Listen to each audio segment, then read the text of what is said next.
Assalamualaikum, hai Bunda, kembali lagi di Dapur Yasmil Pontianak.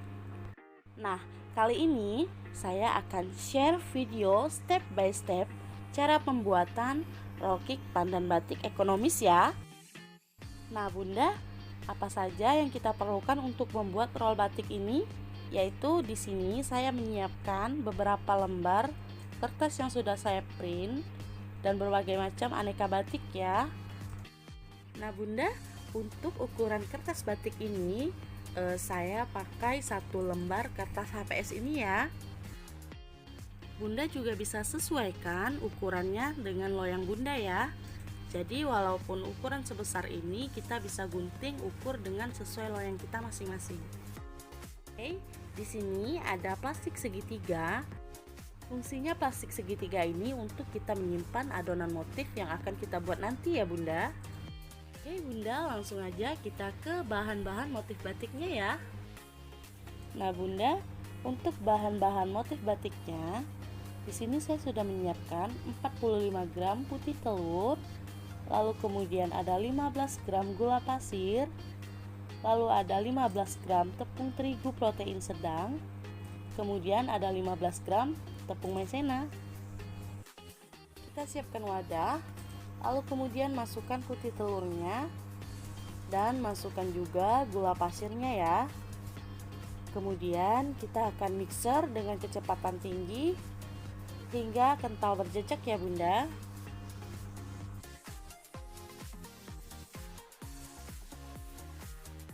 Setelah kental berjejak, kita masukkan tepung terigu dan kita masukkan tepung maizena.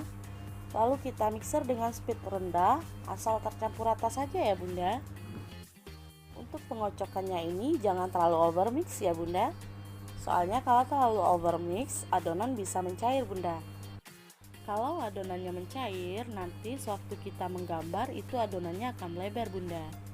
Oke, kita matikan mixernya, pastikan adonan tidak cair ya. Sekarang adonan yang sudah jadi kita pisahkan masing-masing 2 sendok makan ya Bunda.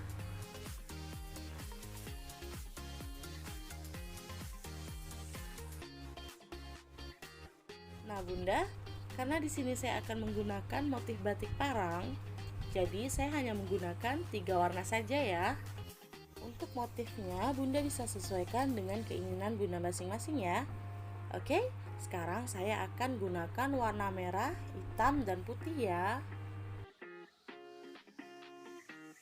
Nah Bunda, ini pewarna yang akan saya gunakan, warna hitam. Untuk brandnya Bunda bisa sesuaikan dengan keinginan Bunda masing-masing ya. Kemudian ada warna merah, kita tuang ke dalam adonan, lalu kita aduk sampai tercampur rata sempurna ya. Lalu kemudian kita masukkan adonan ke dalam plastik segitiga ya. Masing-masing warna sudah disimpan ke dalam plastik segitiga ya. Dan kita siapkan loyang persegi 4, diameter 22 cm ya. Dan saya alas dengan kertas roti. Lalu kemudian kita lepas dulu kertas rotinya.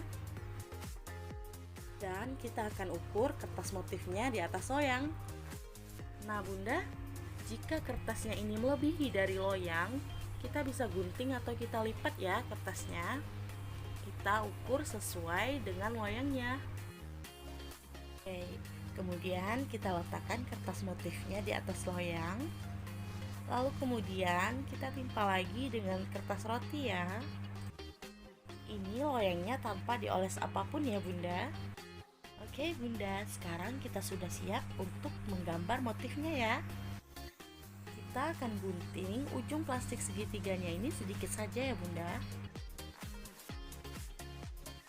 Nah Bunda, terlebih dahulu kita akan membuat polanya ya. Kita akan membuat garis-garis hitamnya. Kemudian nanti yang bagian dalam putihnya kita beri warna putih. Lalu bagian yang hitam-hitam ini kita akan kasih warna merah. Sesuaikan dengan warna kesukaan Bunda saja. Nah Bunda, sekarang kita mulai saja ya untuk membuat polanya. Ikuti saja pola-pola pada gambar batik ini ya. Pastikan semua garis terkena adonan ya Bunda. Untuk membuat motif batik ini kita itu harus membutuhkan kesabaran ya bunda. Karena walaupun kelihatannya mudah, tetap saja membuat motif batik butuh ketelatenan.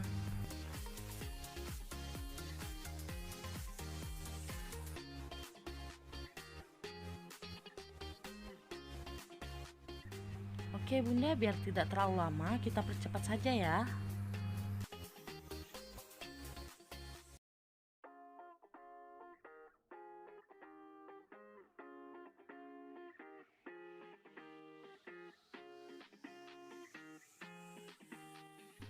Nah bunda, untuk motif batiknya ataupun warnanya bunda bisa sesuaikan dengan selera bunda masing-masing ya.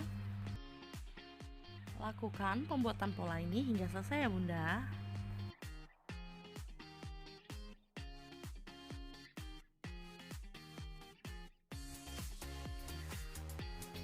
Setelah polanya sudah selesai kita bikin, sekarang kita akan keluarkan motif batik yang ada di dalam loyang ini ya bunda.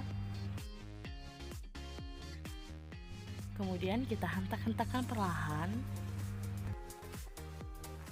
Lalu sekarang kita akan lanjut pemberian adonan warna putih di setiap bagian dalam garis ini ya bunda.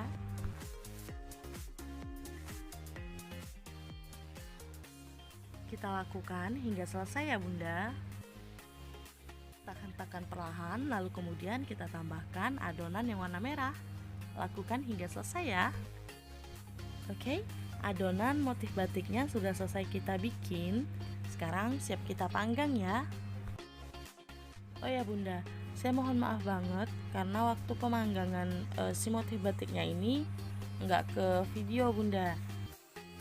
Oke bunda, walaupun tidak ada video pemanggangan motif batiknya, saya akan perjelas di sini. Untuk pemanggangan motif batiknya kita menggunakan suhu oven 170 sampai 180 derajat Celcius ya. Gunakan api bawah, kita panggang kurang lebih selama 4 menit ya. Jangan terlalu lama, karena kalau terlalu lama itu nanti motif batiknya bisa patah ataupun gosong bunda, jadinya keras. Dan yang digambar ini contoh adonan yang sudah matang ya bunda. Oke, kita lanjut ke step berikutnya ya. Nah bunda, bahan-bahan untuk membuat roll cake pandan ekonomisnya, di sini ada telur utuh, lalu kemudian ada susu bubuk full cream, lalu ada campuran tepung terigu dan tepung maizena. Kemudian ada gula kastor atau gula pasir yang butirannya halus ya. Lalu ada butter yang sudah saya lelehkan, tidak menjadi minyak ya, cukup sampai meleleh seperti ini saja. Lalu kemudian ada cake emulsifier atau SP ya bunda. Kemudian ada pasta pandan. Lalu kemudian ada selai coklat, bisa juga menggunakan selai strawberry, blueberry, ataupun pakai susu kental manis ya bunda. Kemudian ada serbet untuk menggulung bolunya ya bunda, pastikan serbetnya baru dan bersih. Nah bunda, kita akan menggunakan pengocokan teknik all in one ya. Kita akan masukkan semua bahan terkecuali bahan cair yaitu butter dan juga pasta pandan ya. Memecahkan telur, kita masukkan cake emulsifier, lalu masukkan gula, tepung terigu dan maizena, dan kemudian masukkan susu bubuk. Kita mixer dengan kecepatan tinggi hingga kental berjejak ya bunda. Dapur Yasmil, ingat ya, tipsnya di sini tidak boleh mengocok adonan terlalu overmix. Karena kalau pengocokan adonan terlalu overmix, hasilnya akan bantat. Dia akan mengembang ketika dibakar dan menyusut ketika dikeluarkan dari pemanggangan. Bunda, kita bisa lihat kalau kita angkat adonannya terus jatuhnya sudah berlipat-lipat seperti ini, tandanya adonan sudah bisa digunakan ya. Lalu kemudian kita masukkan 1 sendok makan pasta pandan dan kita masukkan butter yang sudah kita cairkan tadi. Jangan lupa sendoknya dibersihkan ke dalam butter ya bunda, soalnya sayang. Oke bunda, sekarang kita akan aduk balik adonannya. Mengaduk adonannya jangan terlalu lama ya, karena nanti adonannya bisa menyusut. Dan pastikan di bagian bawah tidak ada lagi bahan-bahan cairan yang mengendap ya. Karena kalau ada cairan yang mengendap di bawah dan tidak tercampur rata sempurna, adonan akan susah mengembang dan hasil akhirnya itu jadi keras, Bunda. Oke, Bunda, di sini saya sudah menyiapkan loyang 22 cm yang sudah saya alas dengan kertas roti dan sudah saya oles dengan margarin tipis-tipis ya. Untuk polesan margarinnya itu cuma di bagian bawahnya saja ya, Bunda, dan di atas kertas baking papernya. Untuk bagian samping-sampingnya tidak saya oles ya. Oke, Bunda, sekarang kita masukkan adonan ke dalam loyang. Pastikan adonannya ini tidak cair ya, Bunda, berlipat-lipat seperti ini. Karena kalau adonannya mencair, seperti yang saya jelaskan tadi, hasil kuenya nggak akan moist, kemudian dia akan mengembang ketika dibakar, lalu dia akan menyusut setelah dikeluarkan dari pemanggangan, Bunda. Nah, Bunda, kita ratakan adonannya. Jangan lupa kita hentak-hentakan perlahan agar udara yang terperangkap di dalam adonan ini keluar ya, Bunda. Kalau misalnya ada udara yang terperangkap di dalam adonan, nanti hasil cake yang sudah matang itu akan bolong-bolong, Bunda, jadi tidak mulus seperti bolu gulung biasanya. Oke, Bunda, sekarang adonan siap kita panggang ya. Terlebih dahulu oven sudah kita panaskan. Oke, kemudian kita masukkan adonan ke dalam oven.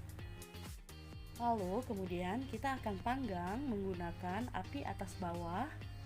Kita panggang kurang lebih selama 15-20 menit ya. Kita gunakan suhu 170 sampai 180 derajat Celcius atau menggunakan api sedang ya, Bunda. Atau sesuaikan dengan oven masing-masing. Kemudian setelah pemanggangan 20 menit, kita keluarkan bolu pandannya. Kalau Bunda ingin warnanya lebih agak coklat, Bunda bisa panggang kembali menggunakan api atas saja selama 1 menit ya, Bunda.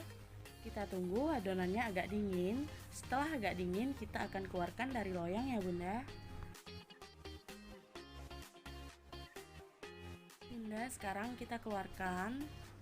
Lalu kemudian kita akan buka baking papernya.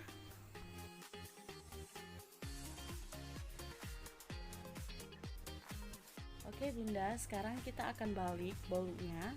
Jangan lupa di bagian bawah kita sanggah pakai cooling rack ataupun bisa pakai nampan ya, agar saat dibalikkan si bolunya ini nggak pecah.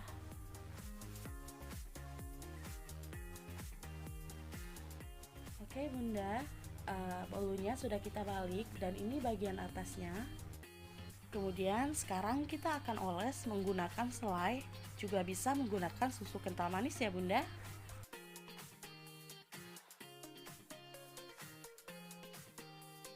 Oke, kita lakukan pengolesan selai ini hingga selesai ya, Bunda.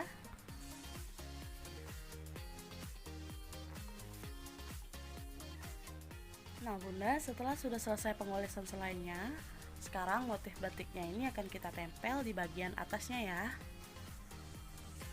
Oke, Bunda, sekarang kita tekan-tekan perlahan agar motif batiknya ini menyatu dengan selai dan juga bolunya, Bunda. Oke, Bunda, sekarang kita akan buka baking papernya secara perlahan.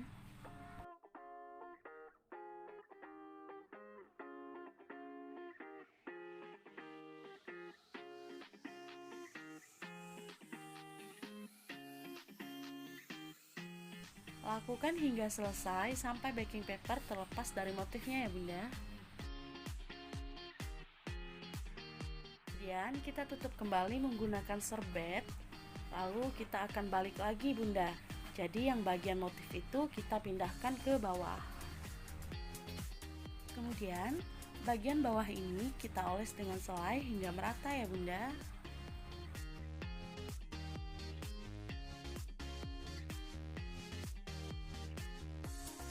Lalu kemudian kita gulung menggunakan serbet tadi. Kita ambil sedikit ujungnya lalu kita gulung. Dan sekarang kita gulung. Lalu kemudian kita sedikit padat-padatkan. Oke, kita gulung aja dengan pedenya. Oke, Bunda. Lalu untuk ngegulungnya ini jangan ada keraguan ya, Bunda. Cile keraguan. Soalnya kalau kita ragu menggulung adonannya, jadi tekanan tangan kita ini bisa membuat si kuenya ini pecah Bunda. Jadi menggulungnya itu slow aja Bunda, santai kayak di pantai. Oke, kita padat-padatkan. Oke Bunda, sedikit kita pijat-pijat agar si bol gulung dan selainya ini menyatu dengan sempurna ya. Kita lakukan hingga selesai. Kita pijat bolak-balik ke depan ke belakang agar gulungannya jadi padat. Oke, sekarang bagian atas dan bawah kita simpul. Kita diamkan selama kurang lebih 30 menit sampai semuanya merekat sempurna. Oke, sekarang setelah 30 menit kita akan buka serbetnya. Dan tada! Roll cake tandan batik ekonomisnya sudah jadi ya Bunda. Oke Bunda, jangan lupa like, subscribe, dan share ya untuk mendukung channel Dapur Yosmil Pontianak. Dan nantikan kembali video-video terbaru dari Dapur Yosmil Pontianak ya.